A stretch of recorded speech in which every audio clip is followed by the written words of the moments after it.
What's up, everybody, and welcome to a new episode of Hooked on Sports here on Apple Podcasts and Spotify and wherever you get your podcasting streaming services. My name is John Flynn, and thank you so very much for listening to the podcast today. And look, we have a lot to get into throughout the course of today's podcast. We have some news and developments in the coaching carousel in the NFL. We'll get into what the Tennessee Titans did late last night, what the Miami Dolphins did last night, what and then the Atlanta Falcons, what they did, because those three teams picked their new head coaches.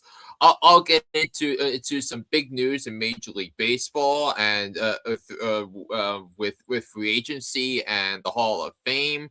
So I'll be getting into that. And of course, I'll get into the divisional weekend. The divisional weekend across the NFL, and it was another zany weekend of playoff football across the league. But I think this week's broadcast and this week's podcast, I'm compelled to start by discussing the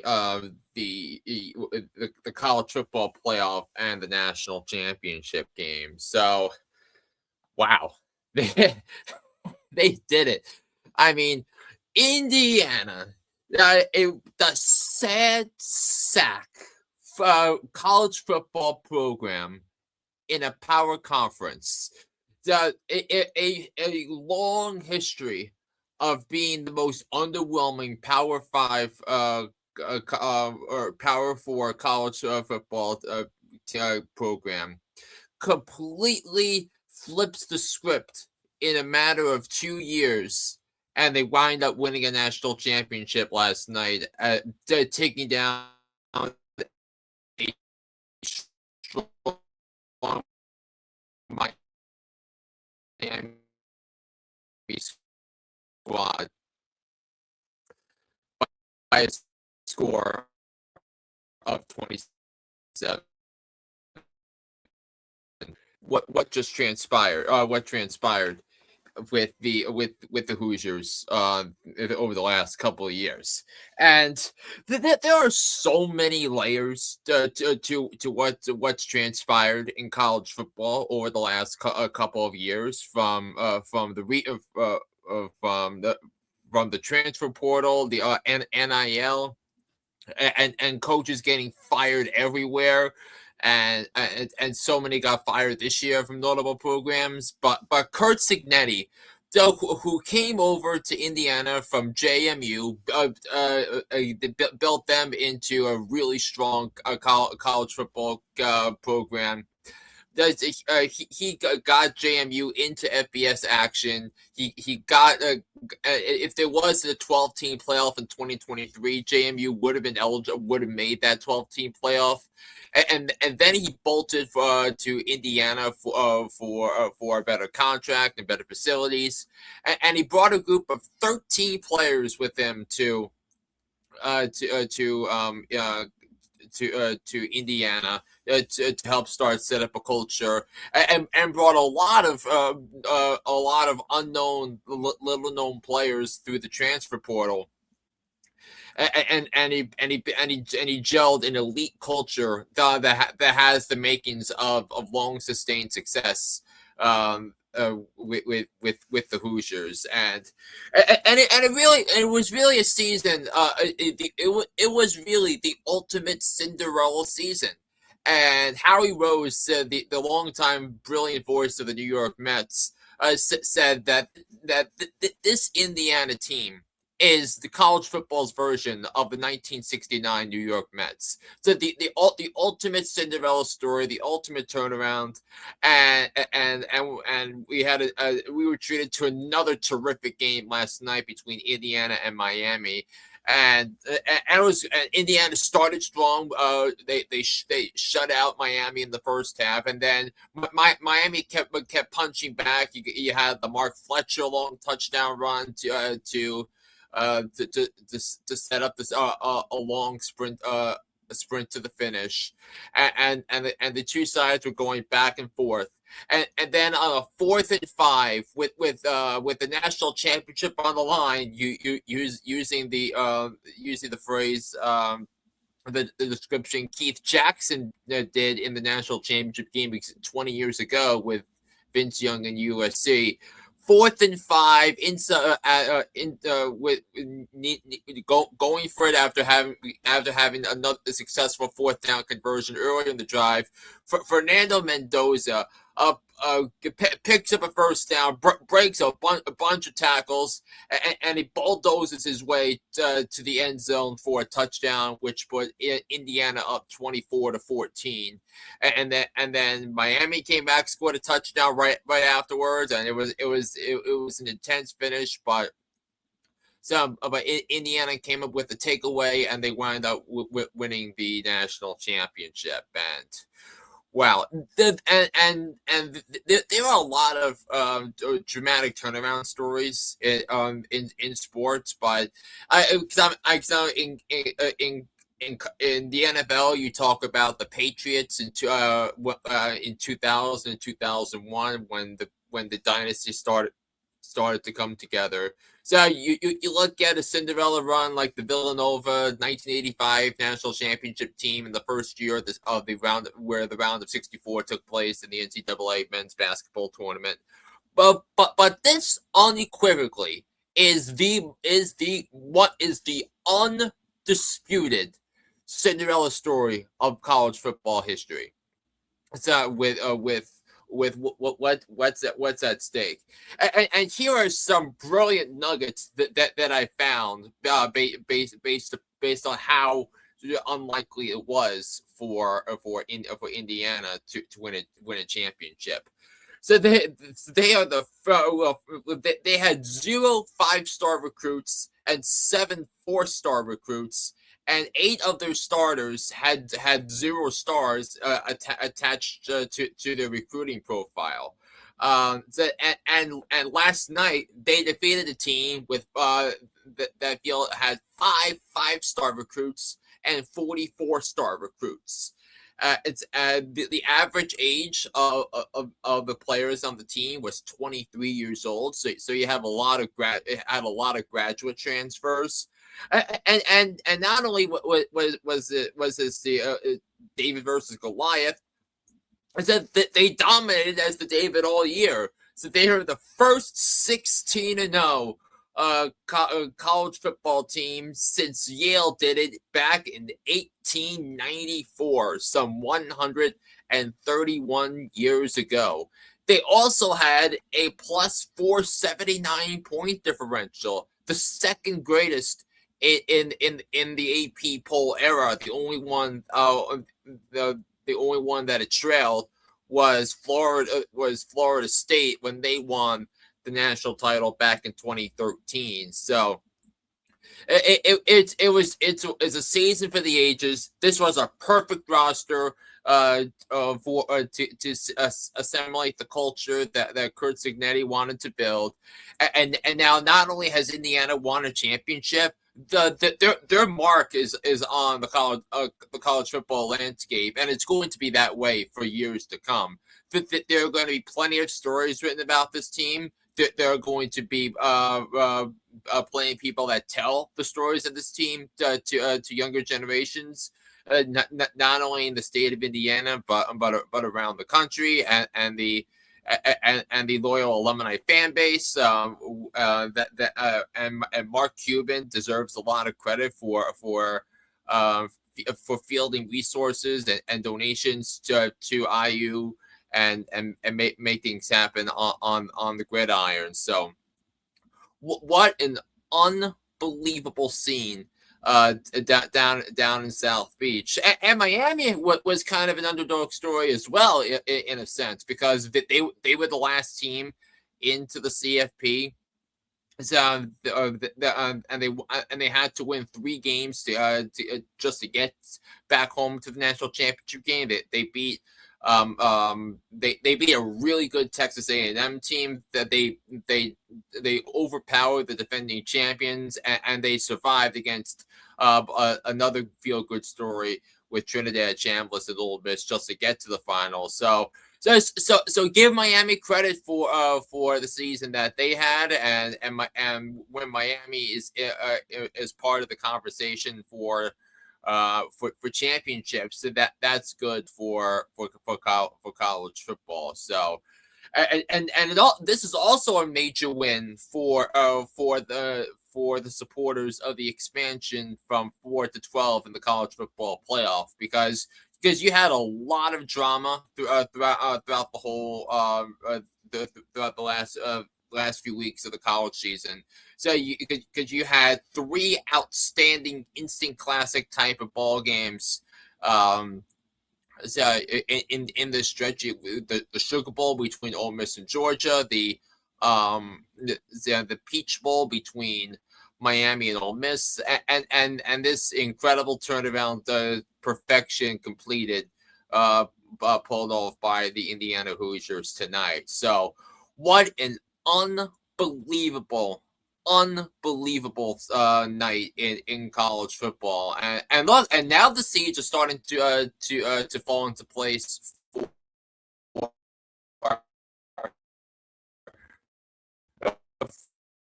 for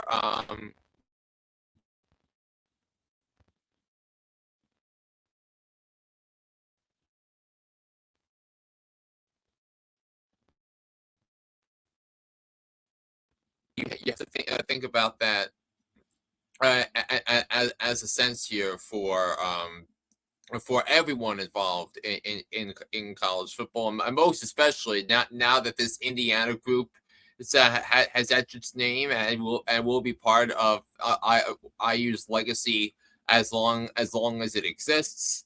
It is certainly something that everyone should inspire to be.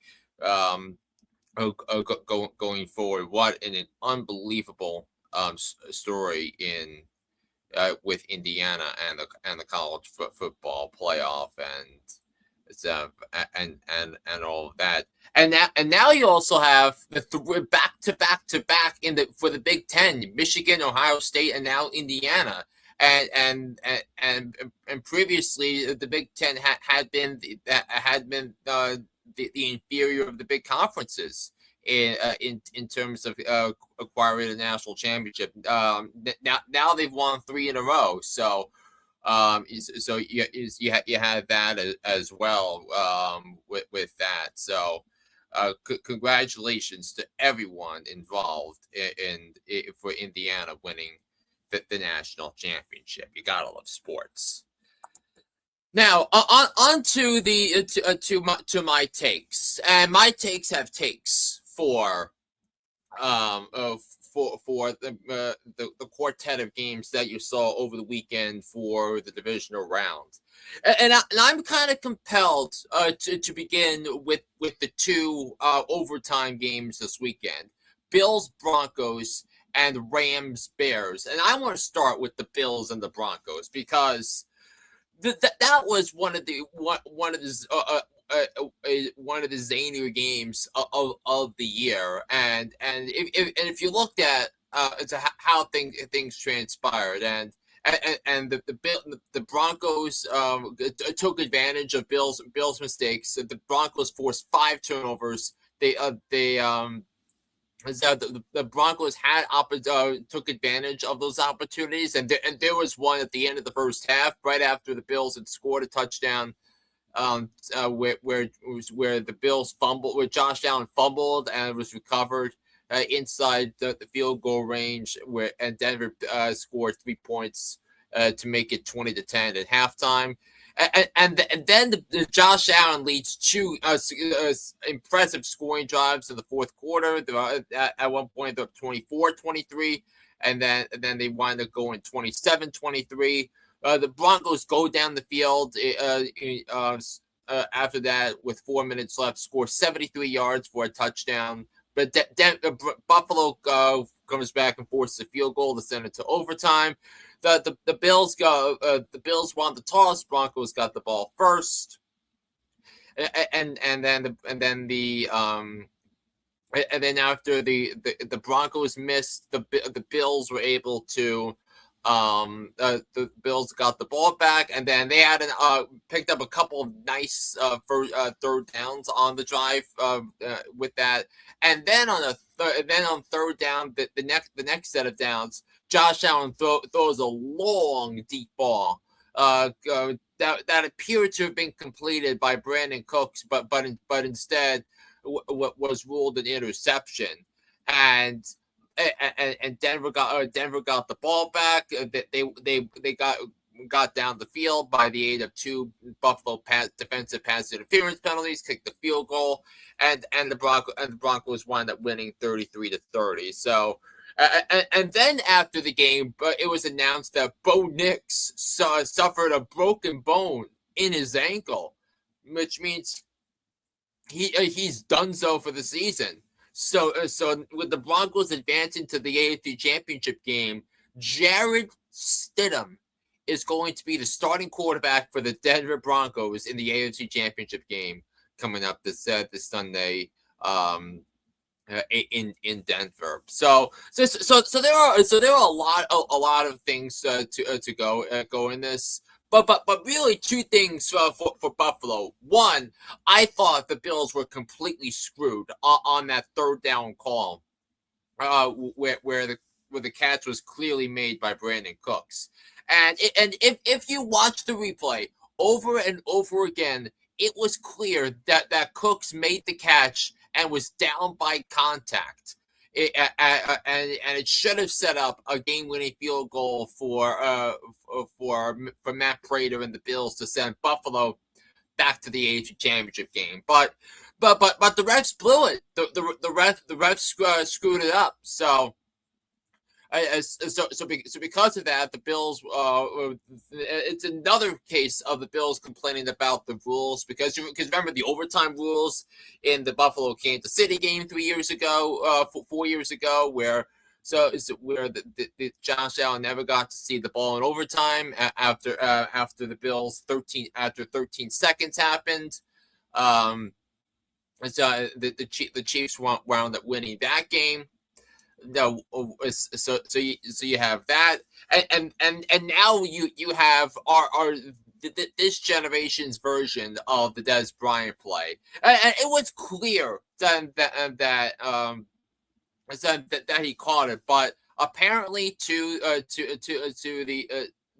heavens above, it was not, and because of that, I feel more convinced now than ever that the Buffalo Bills are the most snake-bitten franchise among the 32 in the NFL. The Minnesota Vikings are pretty close up there as well. And then yesterday, the Bills decided to let go of Sean McDermott as the head coach, and they promoted the general manager Brandon Beane from general manager to the GM plus president of football ops, which is the theater of the absurd, because sure that they had a grand slam by drafting Josh Allen in 2018,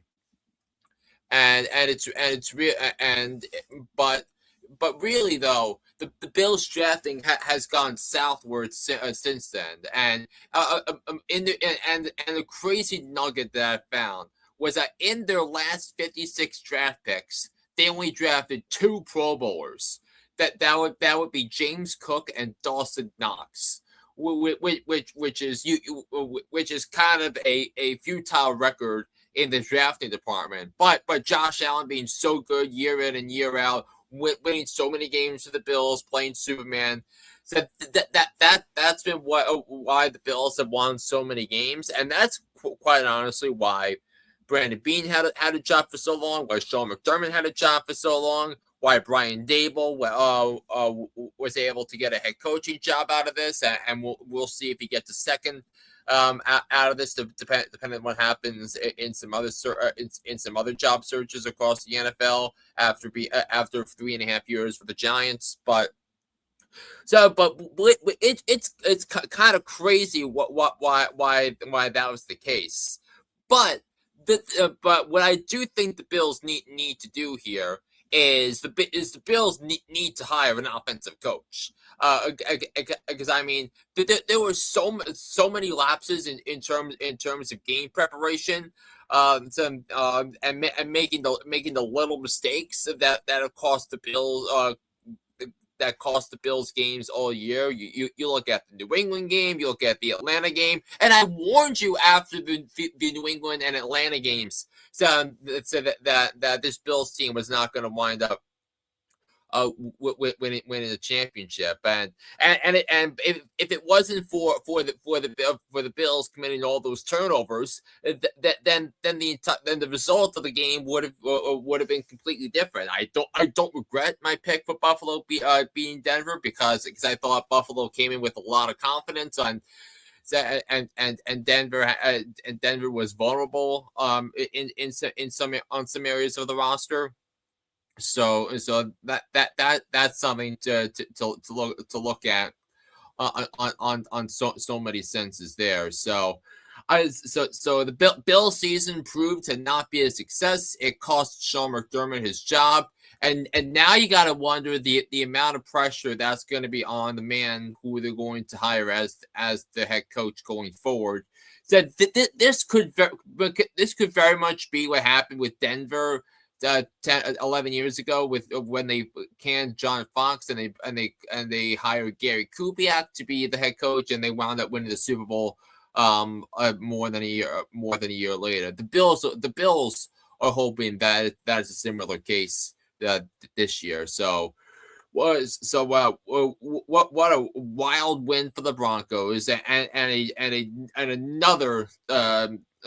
another gut-punching season-ending loss for Josh Allen and the Buffalo Bills. So the post-mortem and how the Bills will handle the post-mortem of this loss will be discussed throughout the season, and I think next season is going to be a reflection of the conclusions they drew from the failure of this past season, where no Lamar Jackson, no Joe Burrow, no Patrick Mahomes, none of those three quarterbacks made the playoffs of the conference, and they still couldn't not only go to the Super Bowl, not even make it to Championship Sunday, and that is why the season was a failure for the Buffalo Bills.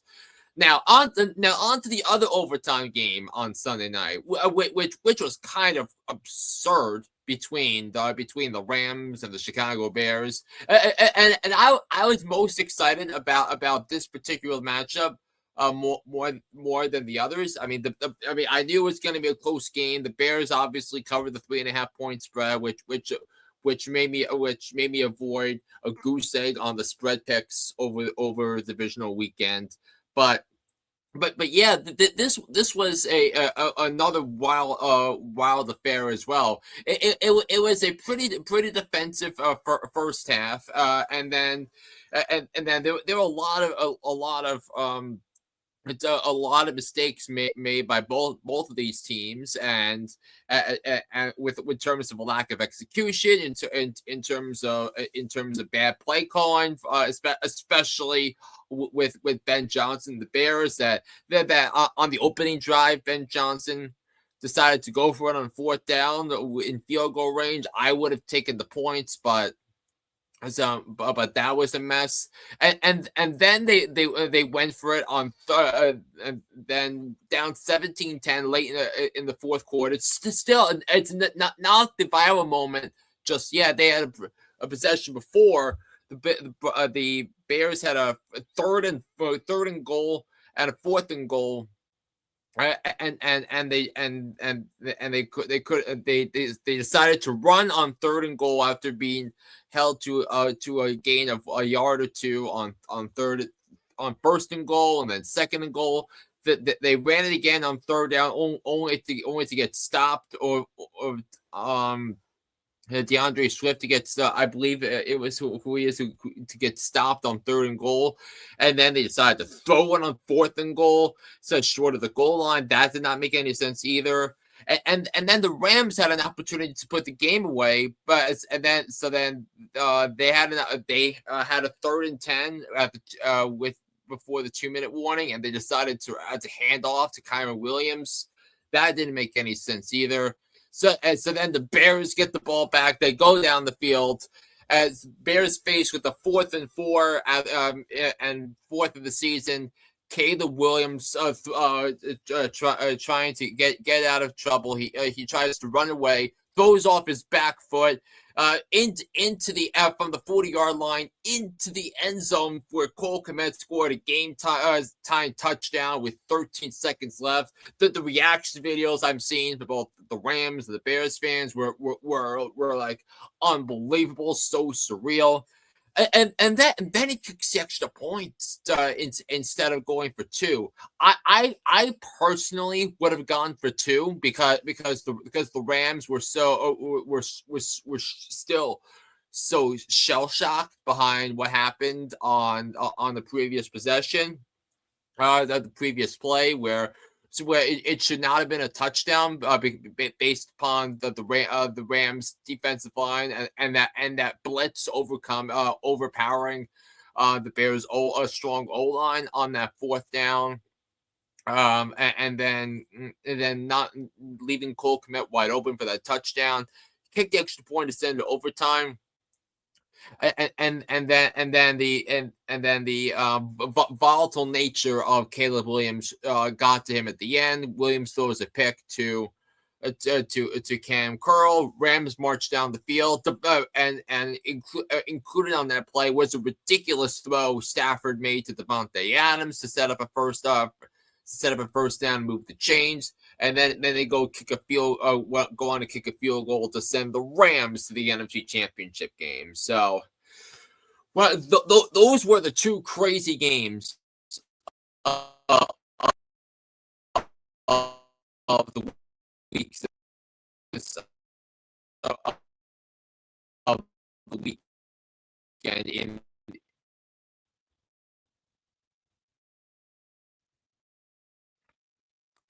Of the weekend. I'm also compelled to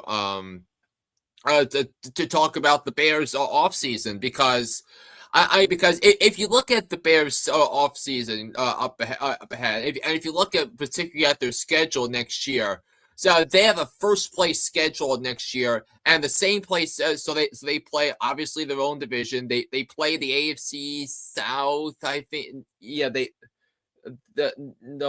play the they play the AFC.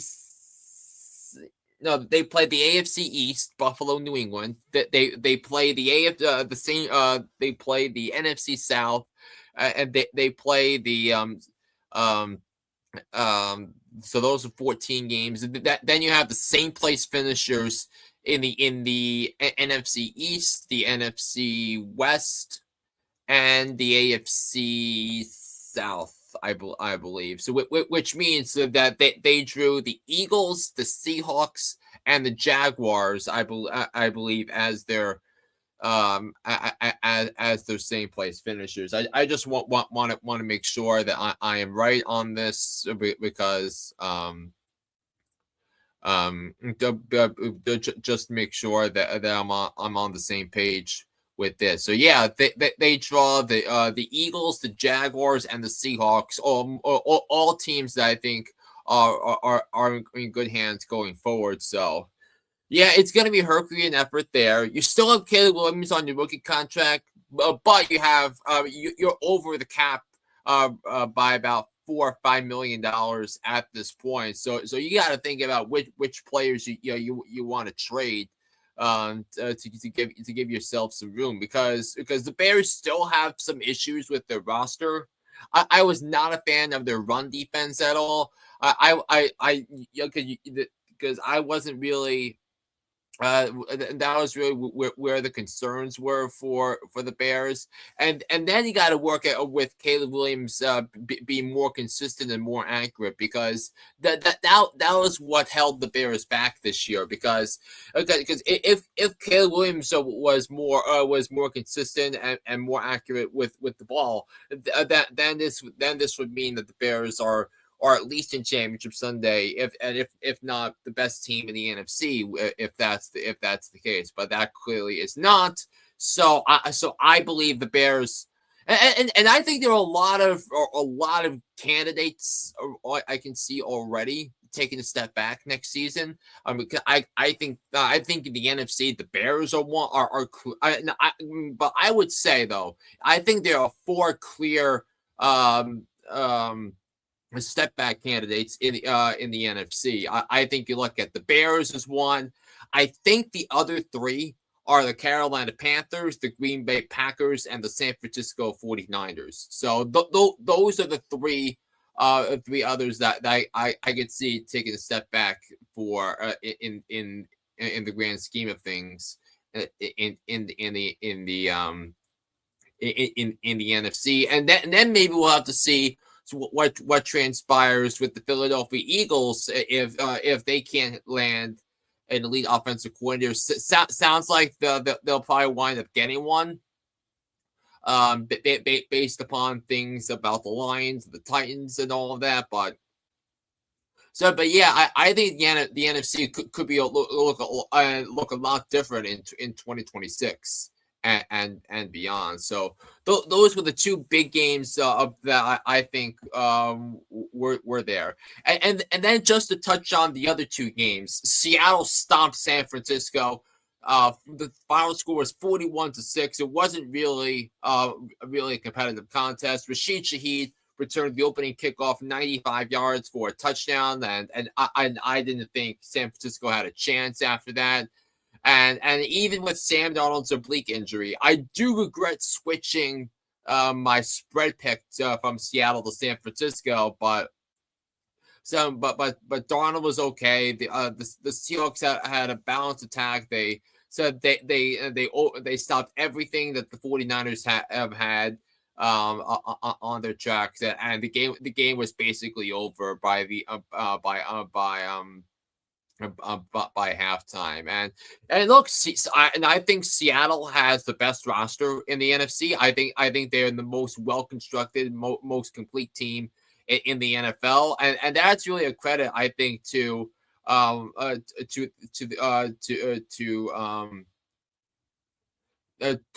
John Schneider and the incredible roster building that he did, and also to bring in an elite coach like Mike McDonald to come in and coach up that defense. So it was incredible scene. It was a no contest. So for the fans that was holding their were exhausted from the Bills Broncos finish, that was a good sign of relief to save their energy for the football the next day. So you have the Rams and the Seahawks that'll be meeting on Championship Sunday in Seattle, 6:40 p.m. Eastern, 3:40 p.m. Central. On that game, of course, will be on Fox. And I can also tell you right now that at this point, at the time I'm recording this, the Seahawks are at home, and they are a 2.5-point favorite against the Rams. So I think it's going to be a terrific Championship Sunday game between the Rams and the Seahawks. And then you look at the Patriots and the Houston Texans. The Patriots smoked the Houston Texans. The defense was just too overwhelming, and the Patriots wound up beating the Texans 28-16. And basically all the conditions were set up against CJ Stroud in this one. I mean, it didn't help that Nico Collins was out of this game. It didn't help that the weather played a factor in this one. But then you lost Woody Marks and Dalton Schultz early in the first half, and combined that with bad pass protection. CJ Stroud was just out there just trying to get to trying to survive, and he wound up throwing 4 interceptions in the first half, which was an utterly atrocious performance. But this game was important for CJ Stroud in the sense that earning that contract extension. I mean, I think he's gonna get one anyway because because you don't want to be in quarterback turmoil. But and C.J. Stroud has won an NFL playoff game each of his first 3 years as an NFL starter. So as good as the Texans defense was, and look, I thought the Texans defense played fine in this one. It wasn't their vintage D'Amico Ryan special game, but I thought they did everything they could to keep them in this game, give them a chance when they were trying to get some momentum back in the second half, but it ultimately wasn't the case, and then it was eventually going to be a matter of time where Drake May got back into the MVP form he was, and put the game out of reach in the fourth quarter with a brilliant throw and catch for a touchdown. I believe it was to Kayshon Boutte. That turned a 21-16 game into a 28-16 game. It was a 32-yard touchdown to put the game away, 28-16. So the Patriots are now going to be facing the Denver Broncos in the NFC Championship game, and the recent trend that's been going around social media, 2016 is the new 2016. Well, 2026 is the new 2016. Well, here you go. You got the Patriots and the Broncos on Championship Sunday, and you have an NFC West team going on the road to the championship game, but this time it will be an NFC West rivalry with the Rams and the Seahawks. I'll be doing my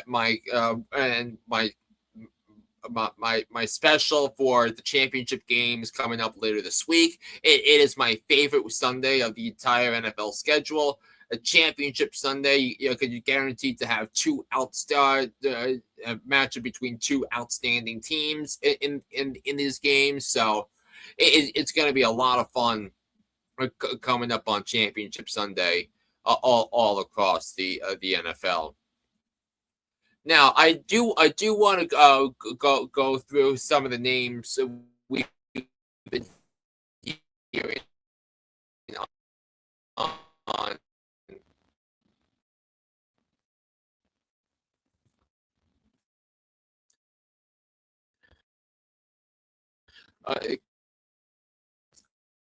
I'll have the wait for my to finish it for those of you on watching this on YouTube. But since the last time I spoke on Friday, the Atlanta Falcons, the Miami Dolphins, and the Tennessee Titans have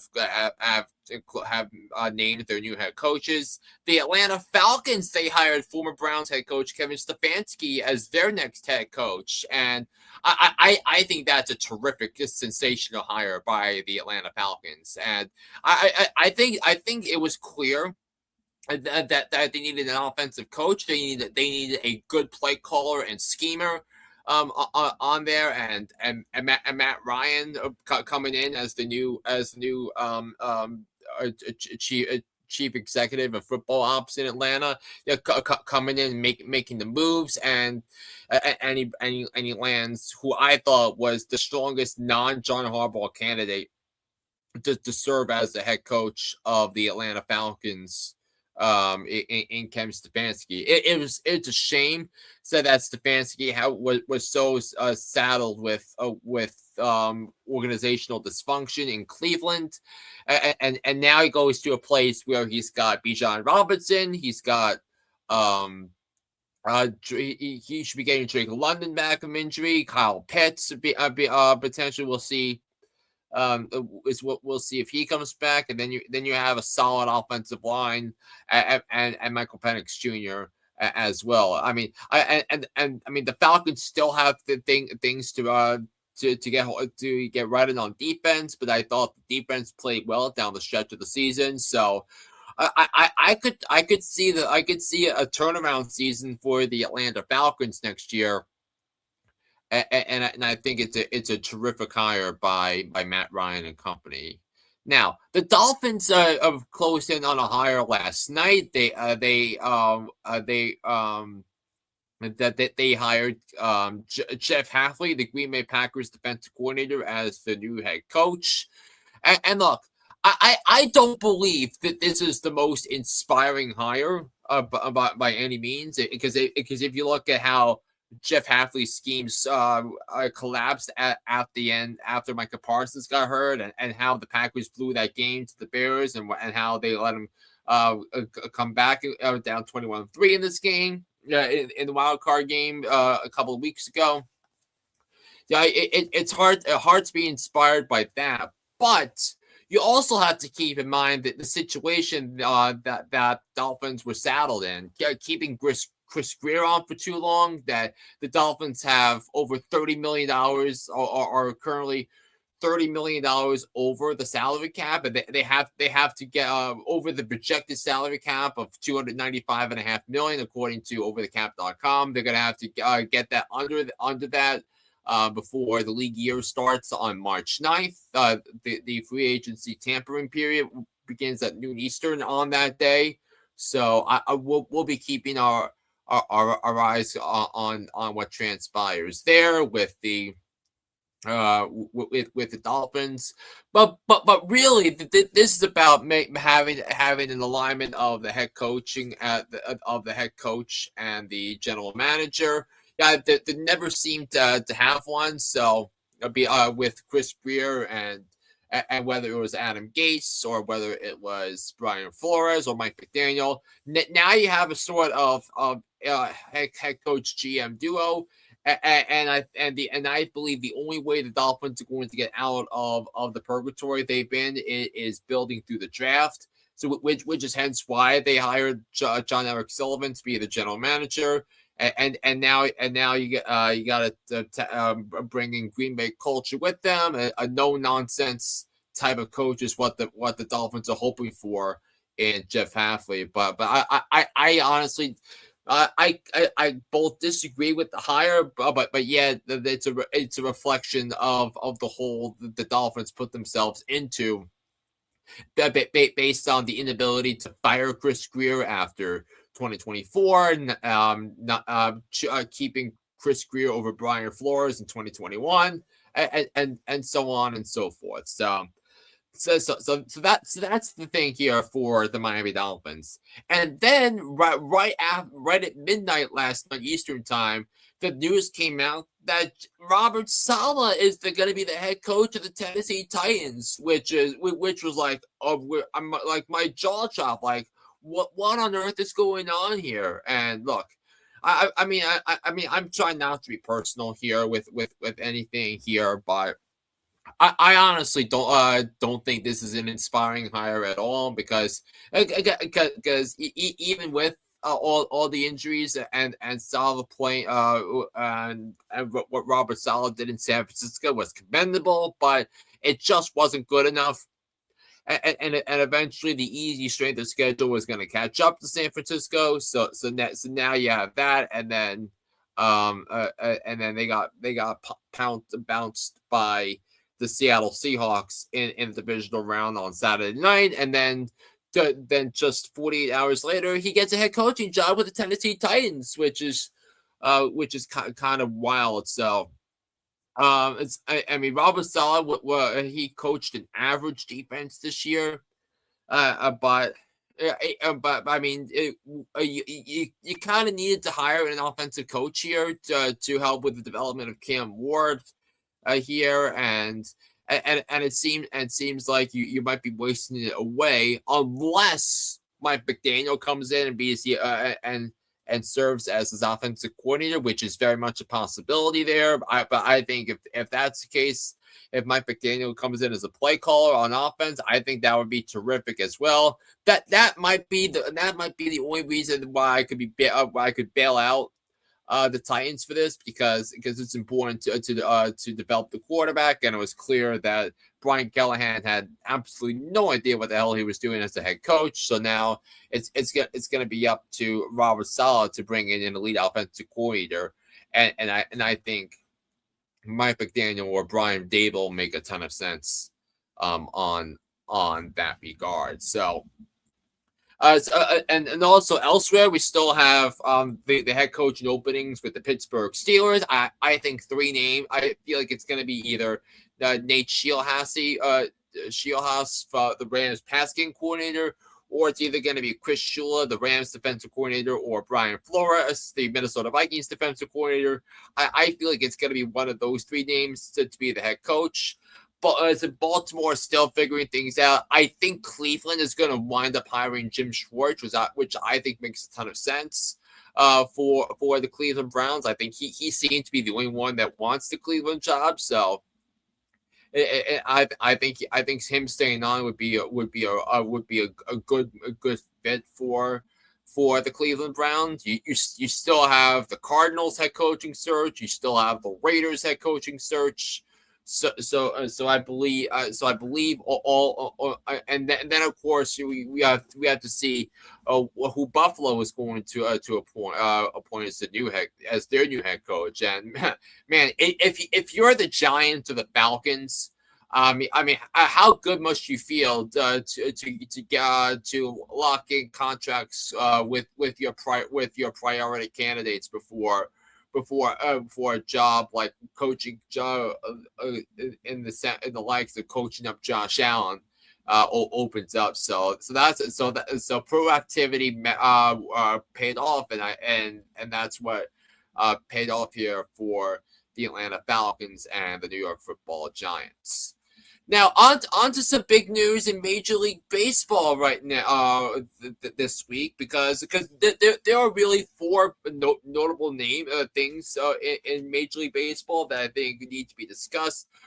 First and obvious is the Dodgers signing Kyle Tucker to a 4-year, $240 million contract, which is unreal. In senses, and there has been a lot of chatter across the entire sport and the baseball fans saying it's not fair that the Dodgers are spending this. Like, why do they need it? Well, I will defend it. I mean, this is me as a Mets fan that's willing to defend the Dodgers a little bit. Number one, the Dodgers were in the bottom half of the National League last year in terms of outfield production, offensive production from the outfielders, and they still needed another bat in their lineup on there because the whole center field outfield situation nearly cost them a championship last year. So you need to have some stability there. And there are opt-outs after years 2 and 3. So because thinking if Kyle Tucker wants to opt out and go back and retest the free agent market, then he'll be in an opportunity to bring in even more money. If he becomes a free agent after opting out in 2027 or 2028, so you have that for the Dodgers. So now you got to think the Dodgers are going to be everyone's picked to win the World Series this year. I think they're going to three-peat. Now, two other big free agent signings across the rest of the sport. The Mets brought in Bo Bichette on a 3-year, $126 million contract on Friday. And look, I think Bo Bichette is a terrific player. And he fits the profile of a player that the Mets need reacting to how last season transpired with the lack of clutch hitting. They were the only team in baseball to not win a single game last year when chilling after 8 innings. And Bo Bichette should have had the World Series winning hit, a 3-run bomb in Game 7 of the World Series. To put the Blue Jays up 3-0 in that game, but didn't turn out to be because of the Dodgers' insane comeback in that 7th game of the World Series.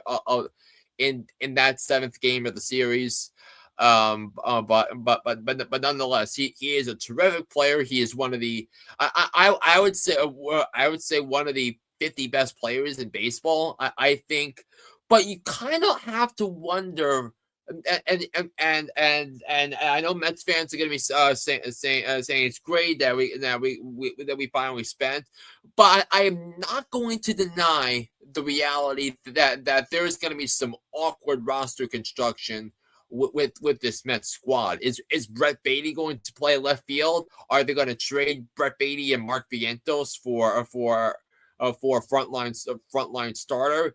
I just don't. I just think the roster construction is pretty odd, to say the least. But the reality is, I think the Mets are going to be better than people think. Because I think the starting pitching situation is better this year, going into this year, than it was going into last year. And and, and now you have and, and now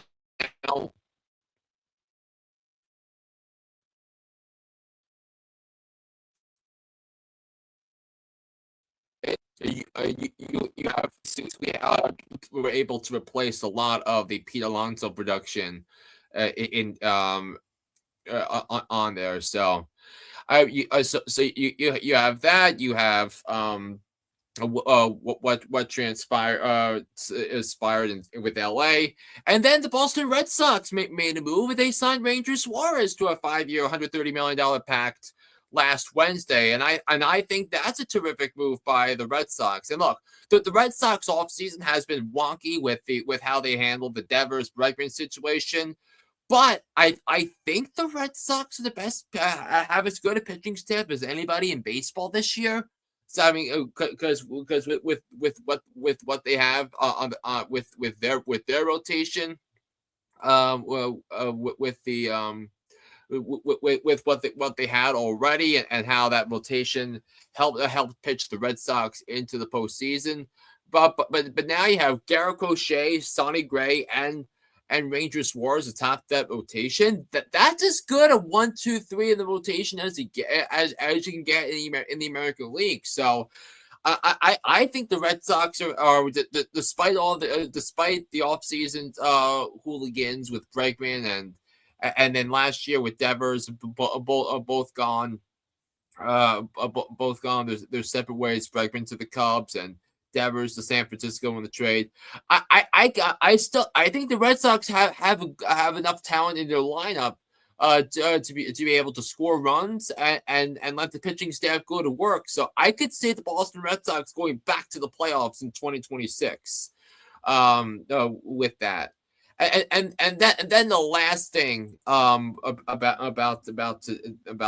today, it is apparently likely that Carlos Beltran is going to be elected into the Baseball Hall of Fame on so the announcement comes on Tuesday night, and it is widely expected that Carlos Beltran will be inducted into the Baseball Hall of Fame. He's been pulling about 90% of the known ballots so far. I think if anyone else has a shot to make the Hall of Fame, I think it's going to be Andrew Jones, the talented center fielder for the Braves during their run in the 90s. So, but Carlos Beltran was a fantastic 5-tool player. He was such a dynamite postseason performer. So he had that amazing run with the Astros in 2004, and before signing a 7-year, $119 million contract with the Mets.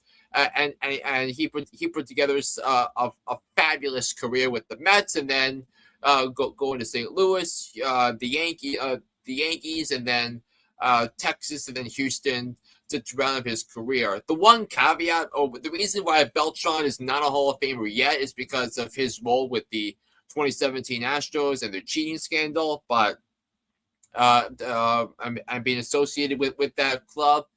But nonetheless, Carlos Beltran has longevity. He has the stats, and he has the profile of a Hall of Famer.